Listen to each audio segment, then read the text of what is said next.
কেতা দুরস্ত চেহারা, শরীর ফিট রাখতে নিয়মিত জিম, পরনে থাকতো টি শার্ট, ট্রাউজার্স, পায়ে দামি জুতো, হাতে দামি ঘড়ি। এক ঝলক দেখে বোঝার জো নেই এই ব্যক্তি জঙ্গি। কখনো পরিচয় দিত আইটি কর্মী হিসেবে, কখনো অধ্যাপক হিসেবে, কিন্তু এসটিএফ গ্রেপ্তার করার পর জানা গেল এই শামীম মণ্ডল আসলে কুখ্যাত জঙ্গি।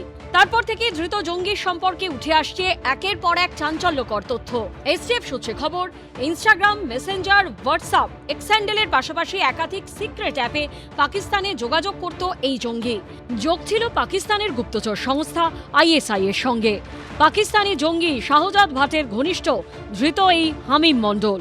হতে পারে কাঠমান্ডু ভায়া কাঠমান্ডু, হতে পারে ভায়া বাংলাদেশ, হতে পারে via Dubai and all those things. ও কিন্তু এখান থেকে করবে না। সোশ্যাল মিডিয়াতে কিভাবে ব্যবহার করে বা কমিউনিকেট কিভাবে করে? প্রত্যেকের কোড আছে, তোমার রয়েছে, সেইভাবে তারা করে। আর সেকেন্ডলি যেটা, এই যে বর্ধমানের এখানে তো কমিউনিকেট করার দরকার নেই যদি তার বাড়ির পাশের লোকেরাও হয়ে থাকে। এখানে আমাদের দেখতে হবে যে খালি আজকে মণ্ডল এসছে বলে আমরা খুব করছি তা নয়। আমরা মণ্ডল সঙ্গে আর কারা আছে সেইটার পেছনে আমরা লেগে থাকা দরকার। এসটিএফ সূত্রে খবর, জঙ্গি মডিউলে রিক্রুট করা এ রাজ্যের গুরুত্বপূর্ণ রাজনৈতিক ব্যক্তিত্বদের গতিবিধি ও তাদের সম্পর্কে তথ্য সংগ্রহ, একাধিক এলাকায় রেকি করার মতো কাজ করত এই শামীম। টেলিগ্রাম, হোয়াটসঅ্যাপ গ্রুপের ব্যবহার করে এরা নানান রকম ভাবে রেকি করাচ্ছে এবং ছোট ছোট টার্গেট করাচ্ছে এবং বড় টার্গেটের দিকে ট্রেনিং করিয়ে নিয়ে যাচ্ছে। সমস্তটা ঘটছে ইন্টারনেটের মাধ্যমে। এবং এটা এই টেররিস্টরা ভারতবর্ষের পপুলেশনকে ব্যবহার করছে, ভারতবর্ষের বেকার মানুষকে, ভারতবর্ষের ইউথকে, ভারতবর্ষের শিশুদের যারা সোশ্যাল মিডিয়াতে থাকে তাদের ব্যবহার করছে। থেকে 10টা রাজ্যে এখন অব্দি এদের পদচিহ্ন দেখা যাচ্ছে। মুখ্যমন্ত্রী জানিয়েছেন রাজ্যের স্বরাষ্ট্র প্রতিমন্ত্রীও জঙ্গির টার্গেটে ছিল।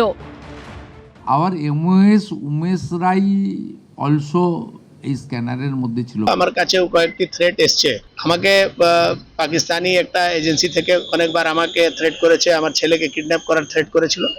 আগে হাওড়ার পিলখানায় পরিবার নিয়ে থাকতো শামীম মণ্ডল। আমরা রেনেসা টাউনশিপের মধ্যে রয়েছি এবং রোহিণী বলে যে বিল্ডিং, আমি প্রবীরকে একবার বলবো দেখানোর জন্য। আমার ঠিক উল্টো দিকে এই রোহিণী বিল্ডিং, এই বিল্ডিং এর 3 তলায় এই শামীম মণ্ডল সে থাকতো। মাস 2-2.5 এখানে তার পরিবারের সদস্যদের সঙ্গে সে এখানে এসেছে। এর আগে পিলখানা হাওড়ায় সে থাকতো, সেখানে উচ্ছেদের পর গোটা পরিবার এখানে থাকতে শুরু করে। এই যে শামীম মণ্ডল, এ কিন্তু একা নয়, একটা মডিউল। মে, জুন, জুলাই এই 3 মাস কিন্তু he was very active in Bardhaman areas.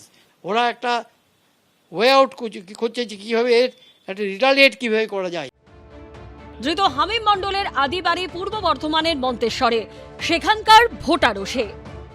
ও যদি ওরকমই হয়, যদি সেরকম যুক্তি প্রমাণ পেয়েই থাকে সরকার, গুলি করে মেরে দেন, আমরা কেউ দেখতে যাবো না। ওই পিলখানা বেল থেকেই ছেলেটা খারাপ হয়ে গেছে। আমরা বারবার বলি যে এখানে উঠতে চলে আসতে।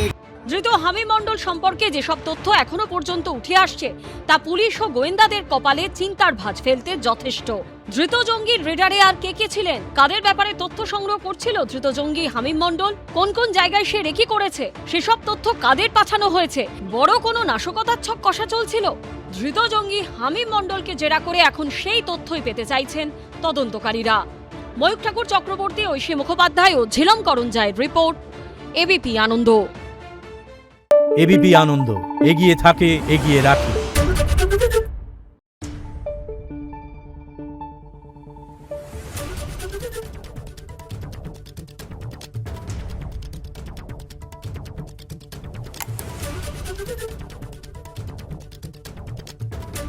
Thank you.